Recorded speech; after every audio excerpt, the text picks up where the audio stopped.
Pela manhã nós vimos que o irmão André, baseado no profeta Amós, usou praticamente todo o capítulo, mas que para nós semearmos, que é o grande tema do ano da Igreja do Maracanã, para semearmos a fé, a esperança, o amor que temos buscado fazer, e eu louvo a Deus quando as coisas começam a sair de dentro da própria igreja, já fui procurado por 2 grupos aqui, que querem voltar ao pequeno grupo, parece que vai começar agora em julho, tem outro também que vai começar em julho, o pessoal voltando, é muito gostoso quando isso é espontâneo, isso sai de dentro do seio da igreja, Por que isso? Porque nós estamos vivendo dias complicados, não só em âmbito estadual, como a nível de Brasil, a nível de mundo. Temos vivido um relativismo moral em que tudo está certo, onde tudo está certo, nada está certo. Temos vivido essa crise de relacionamento nessa sociedade líquida, como diz Balmer, quando ele vai tratar desse assunto em um dos seus livros, um livro muito bom que fala sobre a sociedade líquida, nesses relacionamentos fracionados, nesses relacionamentos onde não há intensidade. E nós vimos pela manhã que no livro de Amós é necessário que para nós semearmos essa fé, essa esperança verdadeira, esse amor verdadeiro, porque o amor hoje em dia é muito relativo, nós precisamos primeiro ouvir ou ler a palavra de Deus. Segundo ponto que o irmão André falou, que não podemos só ouvir, mas precisamos também o quê? Agir conforme a palavra de Deus. E não basta somente ouvirmos e agirmos conforme a palavra de Deus. E aí é que é o difícil. Precisamos o quê? Confiar que essa palavra é verdadeira, confiar que aquilo que temos ouvido, aquilo que Deus prometeu é real, para termos uma fé inabalável. Por isso essa noite, diante desse aspecto onde as virtudes morais têm sido relativizadas, e quando não há espaço para retidão, causa estranheza falarmos em semear santidade, porque de alguma maneira nós perdemos a essência do que é ser santo.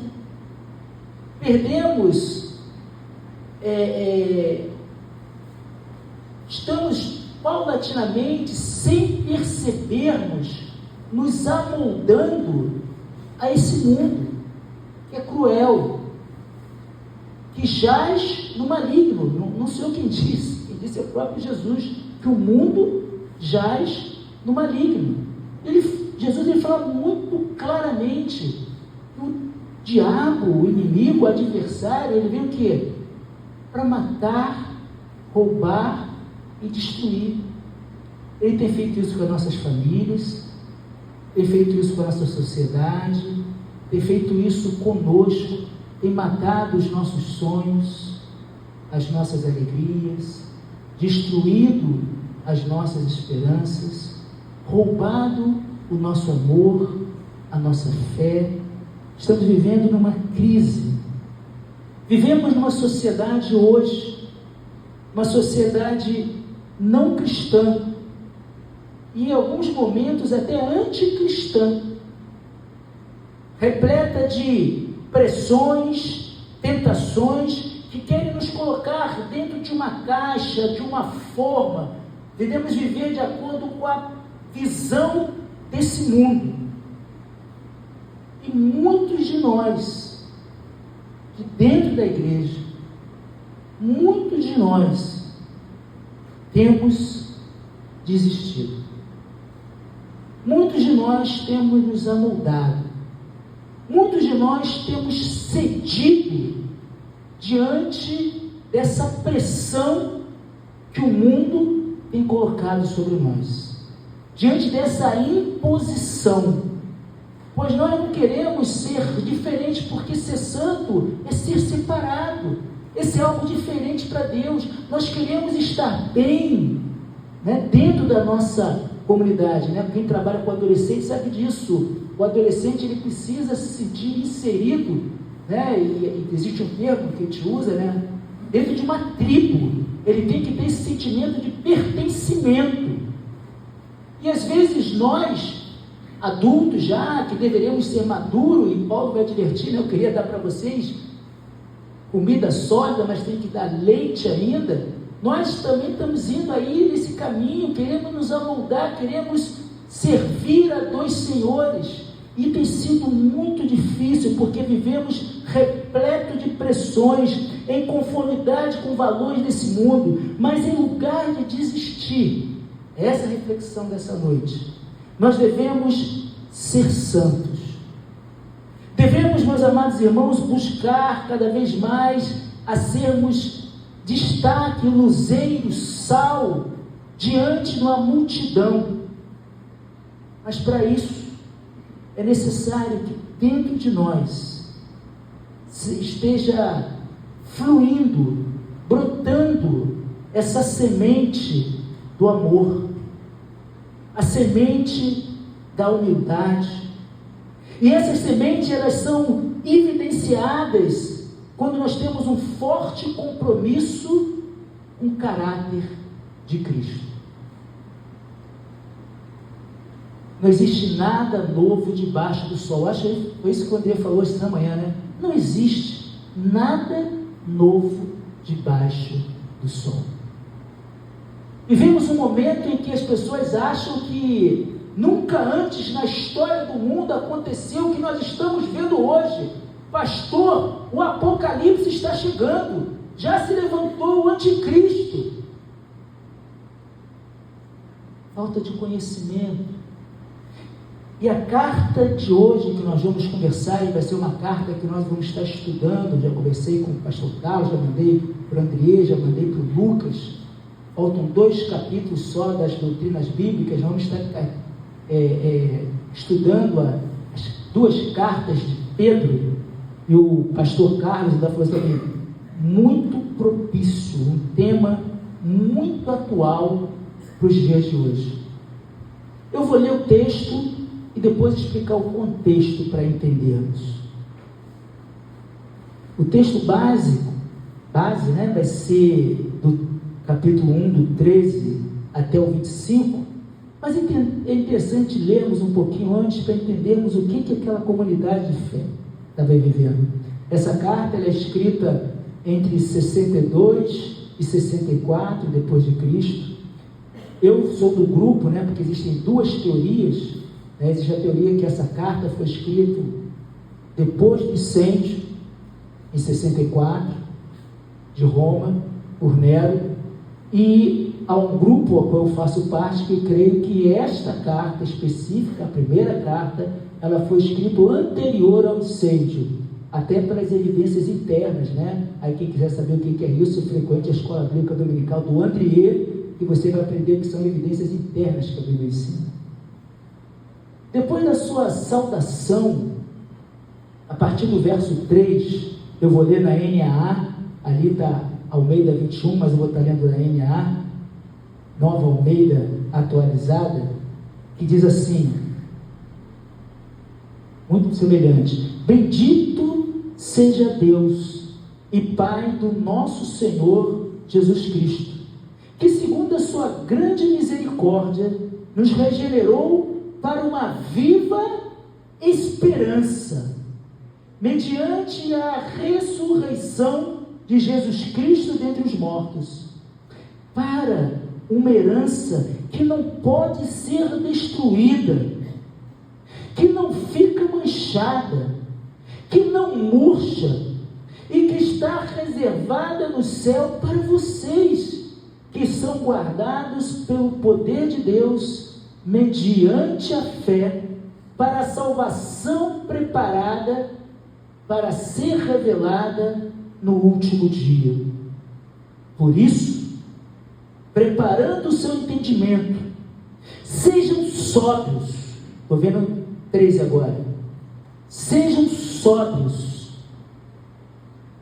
Vou repetir aqui. Por isso, preparando o seu entendimento, sejam sóbrios e esperem inteiramente na graça que lhe está sendo trazida na revelação de Jesus Cristo. Como filhos obedientes, não vivam conforme as paixões que vocês tinham anteriormente, quando ainda estavam na ignorância, ou seja, antes de se converterem. Pelo contrário, assim como é santo aquele que os chamou, sejam santos vocês também em tudo o que fizerem, até andar, como aprendemos com o André, atravessar na faixa de pedestre. A gente tem que ser, quem estava de manhã está entendendo, temos que ser santo, como está escrito, seja santo porque eu sou santo. E se vocês invocam como Pai aquele que sem parcialidade julga segundo as obras de cada um, vivam em temor durante o tempo da peregrinação de vocês, sabendo que não foi mediante coisas perecíveis, como prata ou ouro, que vocês foram resgatados da vida inútil que seus pais lhe legaram, mas pelo precioso sangue de Cristo, como de um cordeiro sem defeito e sem mácula. Ele foi conhecido antes da fundação do mundo, mas foi manifestado nesses últimos tempos em favor de vocês. Por meio dele, vocês creem em Deus, o qual ressuscitou dentre os mortos e lhe deu glória, para que a fé e a esperança de vocês estejam em Deus. Tendo purificada a alma pela obediência à verdade, como vista ao amor fraternal, não fingido, amem intensamente uns aos outros, de coração puro, porque vocês foram regenerados, não de uma semente corruptível, mas de semente incorruptível, mediante a palavra de Deus, ao qual vive e é permanente. Ele faz uma citação de Isaías: porque toda a humanidade é como a erva do campo, e toda a sua glória é como a flor da erva. A erva seca e a flor cai, mas a palavra do Senhor permanece para sempre. Esta palavra é o Evangelho que foi anunciado a vocês. Senhor nosso Deus e Pai, que a sua palavra, Senhor, que a sua semente incorruptível, Senhor, pelo precioso sangue de Jesus, fale aos nossos corações, Senhor. Ó Pai, que a tua palavra nesta noite venha curar as nossas feridas, os nossos traumas, as nossas dores, e venha fortalecer a nossa fé. Venha nos fortalecer, ó Pai, a cada dia diante das dificuldades que cada um de nós temos passado. Limpa-me, Senhor, através do teu precioso sangue, para que eu tão somente seja um instrumento usado pelo Senhor, para que o Espírito Santo fale através de mim, encontre local para fazer morada. Oração que eu te faço em nome de Jesus. Amém. É importante entendermos o contexto da carta. Essa carta é escrita no momento ali na Ásia Menor, a umas 5 províncias que hoje conhecemos como Turquia. Aquele povo estava sofrendo não ainda uma perseguição muito grande, ainda não havia chegado essa perseguição grande. O cristianismo ainda era tolerável naquelas cidades, mas já havia algumas dificuldades, havia algumas situações que estavam fazendo com que aquela igreja começasse, algumas pessoas, a esmorecer, começavam a ouvir, elas até ouviam, algumas delas até agiam de alguma maneira, mas muitos estavam perdendo, estou usando o tema da manhã, alguns estavam perdendo a sua confiança. E o Espírito Santo leva o seu servo Pedro a escrever esta carta diante de uma situação terrível, diante de uma perseguição política, de uma perseguição social, diante da inversão de valores, ensinando aquele povo que nós somos apenas peregrinos aqui nessa terra, que é algo muito maior e muito melhor, e que nós devemos continuar firmes e buscarmos diante das adversidades, diante dessas situações complicadas, a continuar a semear a fé, a esperança e o amor, mas acima de tudo, a semear uns aos outros a santidade, porque vale a pena ser santo, mesmo diante de uma situação depravada, uma sociedade depravada. O conselho de Pedro foi muito oportuno naquela ocasião, aqueles membros daquela igreja. O propósito de Pedro naquela situação, no ano 62 mais ou menos, o propósito era incentivar, era fortalecer, era trazer esperança àqueles irmãos que estavam sofrendo naquele momento. E é isso que Deus quer trazer para nós hoje também. Ele fala lá no verso 6, e nisso vocês exultam, embora no presente, por um breve tempo, seja necessário que sejam contritos por várias provações. Ou seja, aquele povo estava vivendo algumas dificuldades, mas Deus usa Pedro para revelar coisas grandes, os sofrimentos, as acusações que aquele povo estava vivendo, as perseguições promovidas por grupos sociais, por grupos civis e pelo próprio governo naquela época, que era o Império Romano, estava trazendo tristeza para aquelas igrejas. E eu faço uma pergunta, eu já sei a resposta da maioria. Alguém aqui já sofreu perseguição injustamente? Se fosse pedir para levantar a mão, acho que a igreja toda levantaria.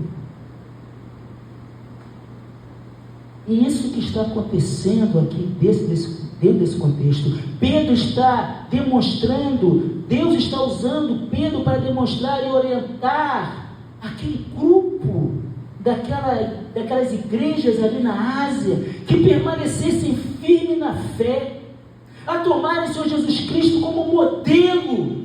O nosso modelo não é pessoas, o nosso modelo não é sistema, o nosso modelo não é bandeira, o nosso modelo é Jesus Cristo.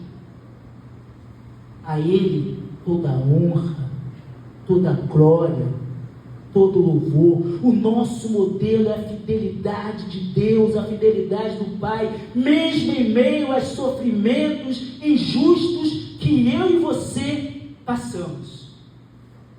Ao olhar para esta carta, quero dar o primeiro destaque, é que, embora vivamos num mundo conturbado, embora estejam tentando nos fragmentar, isso aí, meus irmãos, não pensem que é governo A, B, C ou D, não, isso é o diabo. O diabo está usando pessoas para fragmentar. E a gente, como bobo, tolo, não temos percebido que isso é artimanha do inimigo, querendo dividir o povo de Deus, querendo dividir a nossa comunidade de fé. E é isso que estava acontecendo naquelas igrejas, e é isso que o Espírito Santo coloca no coração de Pedro para alertar. E ele sabia que hoje, dia 30 de junho de 2024, a Igreja Batista Missionária do Maracanã, você, meu amigo visitante, você que nos assiste pela internet, precisa ouvir essa palavra, porque em meio às adversidades, nós somos chamados para sermos santos. Mesmo diante das dificuldades da vida, nós somos separados desse mundo para o Senhor. Por isso que a carta de Pedro fala muitas vezes e quer trazer à memória que nós somos aqui apenas peregrinos. Que o nosso lugar é no céu. Precisamos viver, meus irmãos, diante de uma sociedade corrupta, diante de uma sociedade cheia de mazelas, como foi dito hoje pela manhã, cheia de falta de justiça social, cheia de falta de amor, cheia de falta de graça. Nós precisamos viver de acordo com o padrão de Deus e não com o padrão do mundo. Se nós queremos justiça social, não será através de bandeiras, mas através de Cristo Jesus. Porque quando o homem é transformado, toda uma sociedade se transforma. Só Jesus transforma. Creia nisso, ouça isso, viva isso, confie nisso. Jesus tem poder para transformar. Deus está nos chamando nesse momento. Nós somos crentes dessa época. Pedro escreveu para aquele povo lá, mas Deus está falando com a gente aqui hoje. Deus está nos chamando para vivermos esse mundo, essa carta de Pedro. Pedro está nos chamando, Deus está nos chamando. Lá na frente ele vai dizer o seguinte: vocês, é Gilson, é Natália, é Mateus, é Lucas, é Rodrigo. Olha o que Deus fala para nós diante das adversidades da vida, Sofia, dos grandes projetos que você tem e das grandes lutas que você vai enfrentar. Saiba disso. Deus fala para vocês, para cada um de nós: vocês, porém, diante desse tumulto que vivemos, vocês, porém, são geração eleita. Coisa linda. Deus nos elegeu para esse tempo. Sacerdócio real. Deus nos chamou para sermos intermediários entre aquelas pessoas perdidas e religarmos ela ao amor de Deus. Essa era a função do sacerdote, fazer a ligação. Vocês são geração eleita, vocês foram eleitos para serem sacerdócio leal, nação santa, povo exclusivo de Deus. Você é separado. Nós somos separados. Para quê? Para anunciar a grandeza daquele que nos chamou das trevas, porque antes de Jesus vivemos em trevas, para a maravilhosa luz. Antes vocês sequer eram povo. Olha aí que não há acepção de pessoas. Antes vocês sequer eram povo, mas agora são povo de Deus. Não havia recebido misericórdia, mas agora receberam. É isso que o Espírito Santo fala para Pedro escrever no capítulo 2, dos versos 9 a 10. Somos separados desse mundo e precisamos viver a nossa vida cotidiana, conforme o apóstolo Pedro nos ensina. Eu repito aqui os versos 13 a 16, que diz: Por isso, preparando o entendimento, sejam sóbrios, e esperem inteiramente na graça que lhes será trazida na revelação de Jesus Cristo. Mesmo diante dessa confusão que estamos vivendo, sejamos como filhos obedientes, e não vivam, filhinhos, conforme as paixões que vocês tinham anteriormente, no período da ignorância, quando ainda viviam lá, mas pelo contrário, olha o apelo que Jesus está fazendo para nós hoje. Pelo contrário, assim como é santo aqueles que o chamou, sejam santos vocês também em tudo que fizerem, conforme está escrito: sejam santos, porque eu sou santo. Diante das pressões da vida, diante dos posicionamentos que querem nos impor, que a sociedade corrompida, essa sociedade vendida, essa sociedade má, essa sociedade que não tem valores, não tem princípios, não tem ética, não tem moral, nós precisamos entender que não podemos nos envolver em atividades pecaminosas que o mundo promove.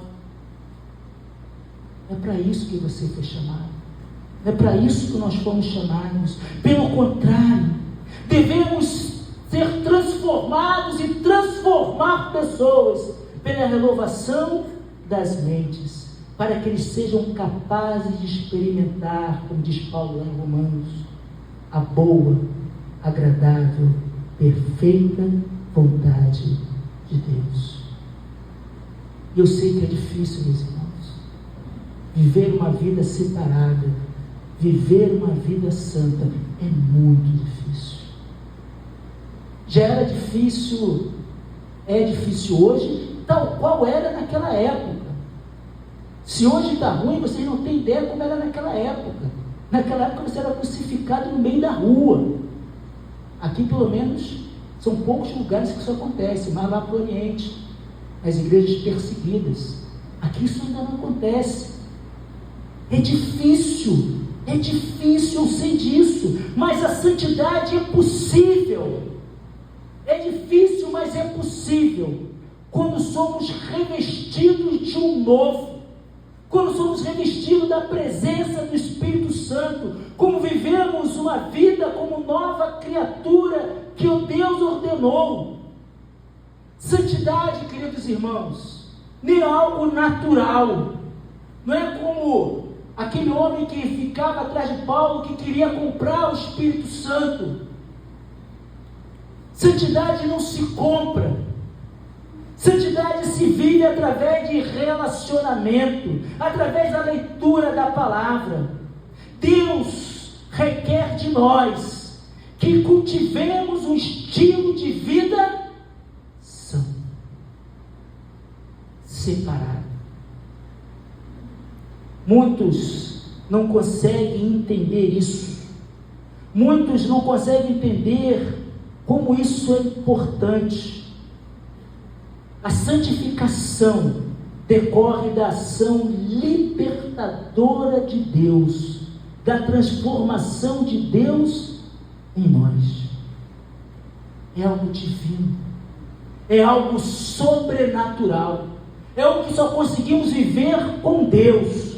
Quando o Senhor nos ordena a santidade, na verdade Ele quer, o que Ele está pedindo, o que Ele está falando conosco, é que Ele quer que nós deixemos Ele trabalhar em nós, nos guiando, corrigindo e purificando as nossas vidas, porque Ele quer o melhor para nós. Ele é um bom Pai. A santificação não decorre de mérito, de fazer jejum. Isso é importante. Eu vou fazer jejum para me santificar. Não é dessa maneira. Não é dessa maneira. Não é fazendo promessas, não é mérito humano, mas é graça de Deus. É um processo, meus irmãos, que requer de cada um de nós abrirmos mão do nosso para outros. A santificação é o Espírito Santo como agente e a palavra de Deus como instrumento. Não existe santificação sem leitura da palavra. Não existe santificação sem um relacionamento diário com Deus. Para semearmos a santificação, precisamos nos relacionar com Deus através do Espírito Santo. A santidade gera dentro de nós integridade. Precisamos ser crentes íntegros. Precisamos ser pessoas íntegras diante de uma sociedade fragmentada. É importante notar que a santidade não envolve apenas uma área da nossa vida, mas se aplica em toda a nossa maneira de viver. Porque para vivermos uma vida santa, precisamos ser íntegros diante de Deus. A santificação produz uma conduta autêntica. É somente através da ação do Espírito Santo de Deus que vamos viver uma vida honesta, uma vida virtuosa, que nos afasta, nós que temos a Jesus Cristo, de práticas reprováveis. Um inglês chamado John Edgar, ele fala que você não consegue se tornar íntegro. Achei interessante essa frase no livro dele. Você não consegue se tornar íntegro sem se tornar santo. E nem pode se tornar santo sem se tornar íntegro. As duas coisas andam juntas. Eu lembro no seminário que eu falei, que o professor sempre falava, olha, não existe coesão sem coerência. Coesão e coerência têm que andar juntos. Segunda coisa que eu aprendo a ler essa parte, ou essa perícope, que alguns não gostam de chamar, da palavra de Deus, essa porção. Quando nós queremos semear a santidade, temos que entender a razão da nossa ansiedade, da nossa santidade. Pedro, nessa carta, ele faz recordar o porquê que precisamos ser santos. Olha o que diz lá nos versos 18 e 19. Diz assim: sabendo que não foi mediante coisas perecíveis, como prata ou ouro, que vocês foram resgatados da vida inútil que os vossos pais lhe legaram. É a história de Onésimo, né? Mas pelo precioso sangue de Cristo, como de um cordeiro sem defeito e sem mácula.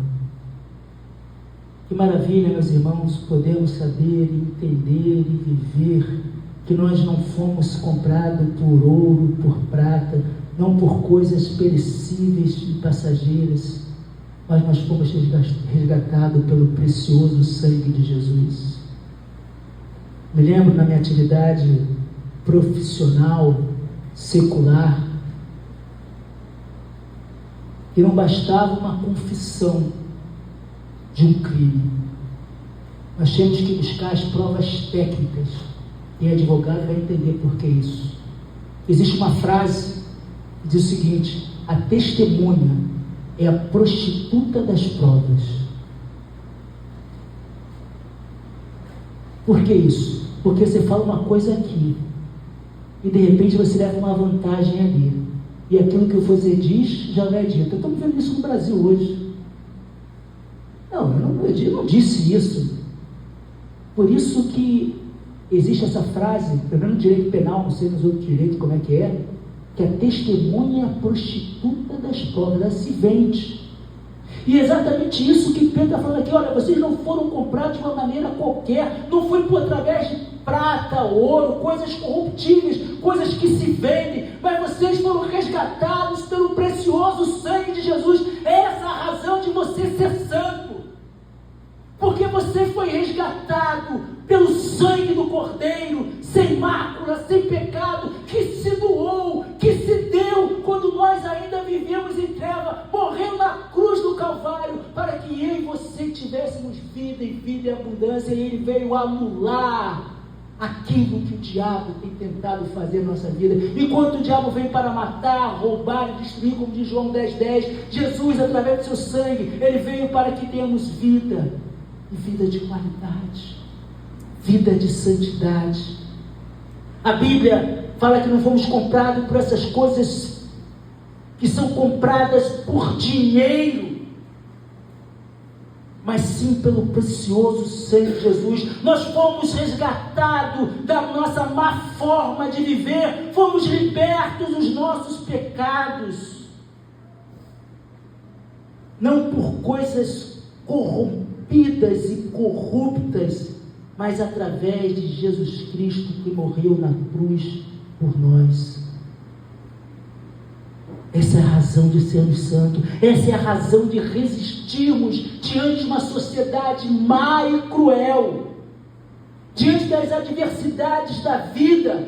Nós somos confiados, somos alicerçados, somos santificados pelo sangue de Jesus.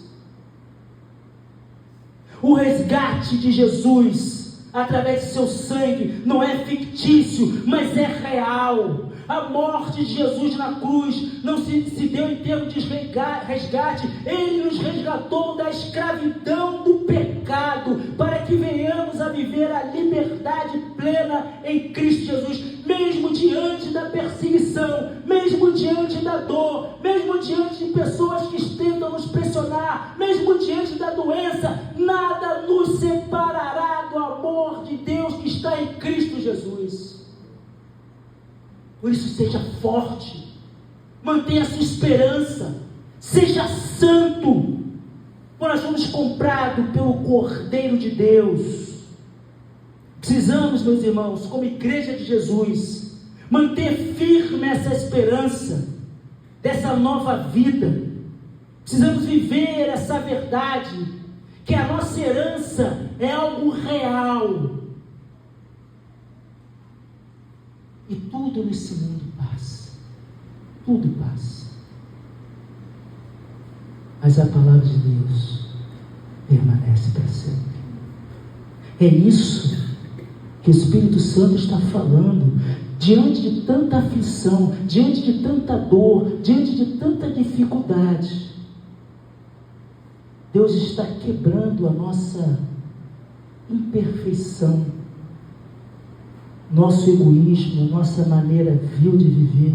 Ele fala que a relva murcha e cai a sua flor, mas a palavra de Deus permanece para sempre. A palavra de Deus, queridos irmãos, tem perdurado durante séculos. Ela sofreu e sobreviveu a várias transcrições, perseguições, filosofias em constante mudança, todos os tipos de crítica, negligência de púlpito, pessoas pregando bobagem, quantas hipocrisias no banco, tanta descrença, mas a palavra de Deus permanece viva, fiel e transformadora. Charles Spurgeon, um pregador inglês, ele fala o seguinte: a palavra de Deus nunca morre. E outra, como precisamos falar isso hoje? A palavra de Deus nunca muda. Há quem pense, Spurgeon falando isso lá no século 18 ou 19, se não me engano, ou mais atrás. Há quem pense que devemos ter um novo evangelho a cada ano, para se adequar à sociedade. Olha o que Spurgeon está falando. Já vi que o Google está sendo acessado ali, para saber quando é que Spurgeon, quando souber, se eu falo aqui no ponto eletrônico, já está pesquisando ali quando é que Spurgeon pastoreou. Sei que tem bastante tempo. E ele continua falando, a palavra, ela não precisa ser mudada de ano em ano, ou de semana em semana. O que ele escreveu foi divinamente inspirado E Spurgeon fala: a palavra de Deus que vive e permanece para sempre.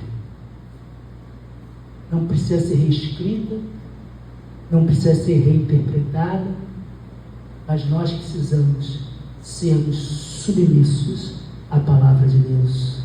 É através da santificação, de uma busca diária em andar com Deus, que eu e você, que nós, que a igreja, venceremos qualquer obstáculo. Conseguiu aí, meu Google? Não, nem o Google sabe.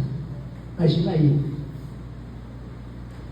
Indo para a conclusão, meus amados irmãos, todos nós, como servos de Deus, em algum momento, Sofia, você vai passar por isso na faculdade de medicina. Em algum momento, seremos desafiados a manifestar a nossa fé publicamente diante das adversidades da vida. Seja numa universidade, seja no hospital, seja numa escola, seja numa roda de amigos, em algum momento nós seremos confrontados, desafiados a confessar publicamente a nossa fé. Por isso que o apóstolo Pedro fala: esteja sempre preparados para explicar a razão da vossa fé. Ele fala isso no contexto de complicação, de confusão. Gente, diante dessa confusão toda, como é que você continua crendo nesse Deus? Esse Deus te abandonou. Mas quando nós entendemos a vontade de Deus, as coisas mudam. Isso pode ocorrer, esse confronto pode ocorrer numa situação individual ou coletiva. Mas independente disso, que eu e você possamos nos manter fiel a Jesus Cristo e vivermos de maneira digna. Que eu e você possamos, diante das adversidades, diante da dificuldade, continuar olhando para Cristo e não desanimar na nossa caminhada. Temos muitos desafios. Há motivo para ter esperança? Será que há? Sim, Jesus é a nossa esperança. A comunidade de Jesus é uma comunidade que prega e semeia a esperança. Vivemos uma realidade de um Deus que venceu o sofrimento, o mal, a morte, mediante a ressurreição de Jesus Cristo. Deus nos separou, cada um de nós aqui nessa noite, nos santificou para estendermos, hoje ainda quem sabe, estendermos as nossas mãos, assim como Jesus estendeu as mãos para nos carregar e nos consolar. Que eu e você, semeando a santidade, semeando a esperança, a fé e o amor, possamos consolar aqueles que sofrem, levando a esperança pelo precioso sangue de Jesus. É isso que eu quero que você ouça essa canção nesse momento, em forma de oração. Fique com os seus olhos fechados e deixe o Espírito Santo de Deus trabalhar no seu coração nessa hora.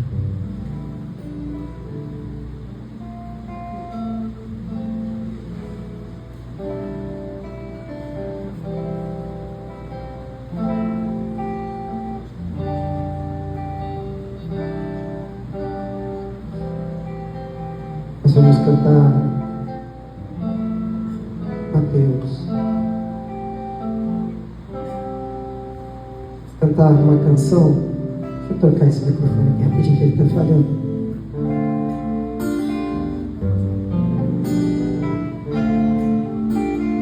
Fechar os olhos é bom porque você se desliga de tudo que está ao seu lado.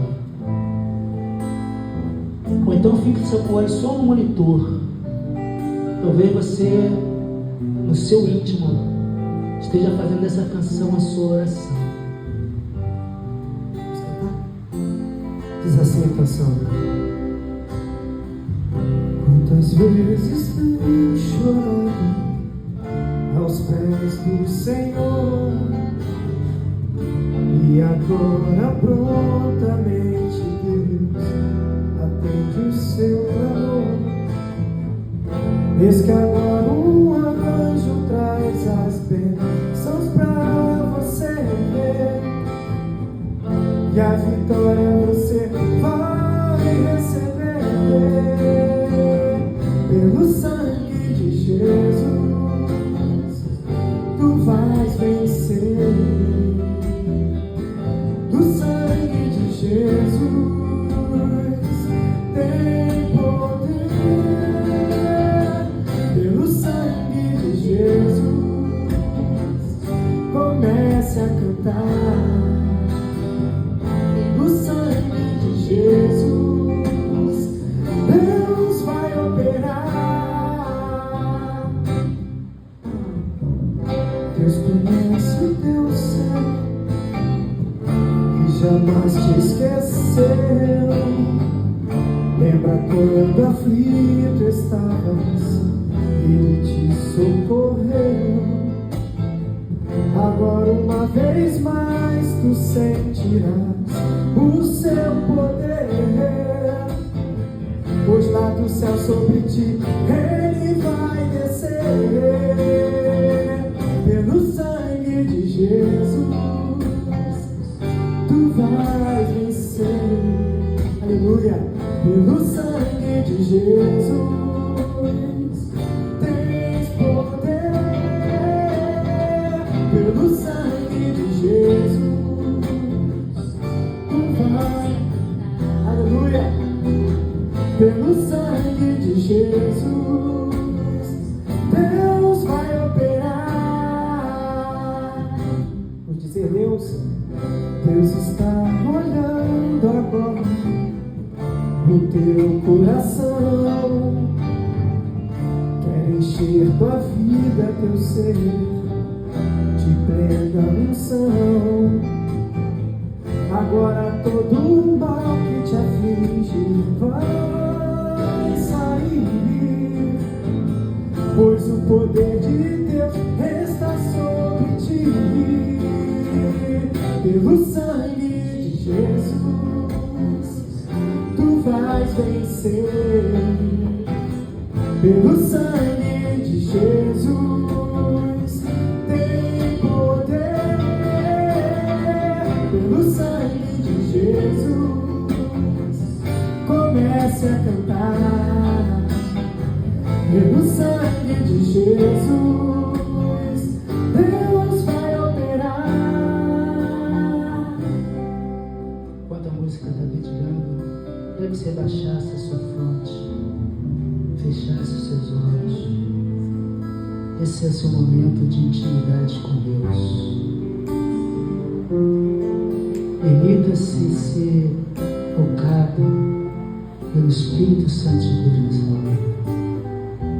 Talvez você tenha se machucado, esteja sofrendo. Talvez você, diante das agruras da vida, tenha perdido até a esperança.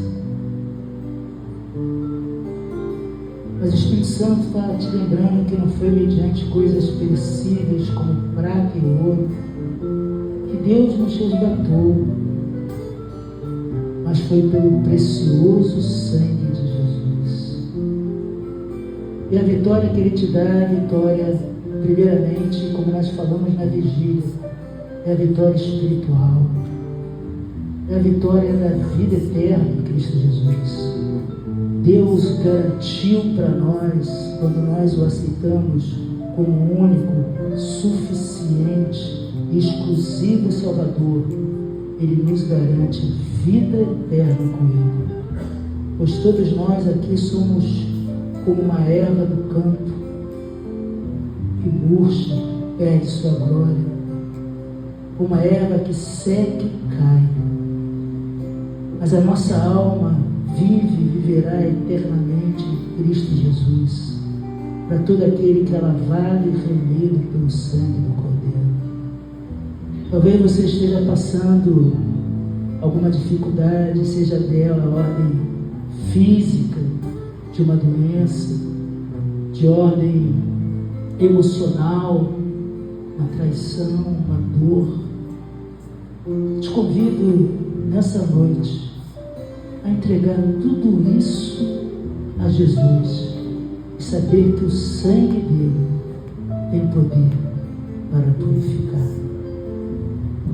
Se você entende isso, se você quer nesse momento semear essa santidade de Deus, mas você não sabe como, mas você ouviu, você vai agir e vai confiar em Deus nessa noite. Levante a sua mão onde você está, dizendo: eu quero, Senhor. Eu estou aqui passando por tanta coisa, por tanta luta, por tanta dor. Eu já passei por tantos lugares, fui tão machucado, mas eu creio que o teu sangue nos renova. Eu quero, Senhor. Eu quero essa restauração.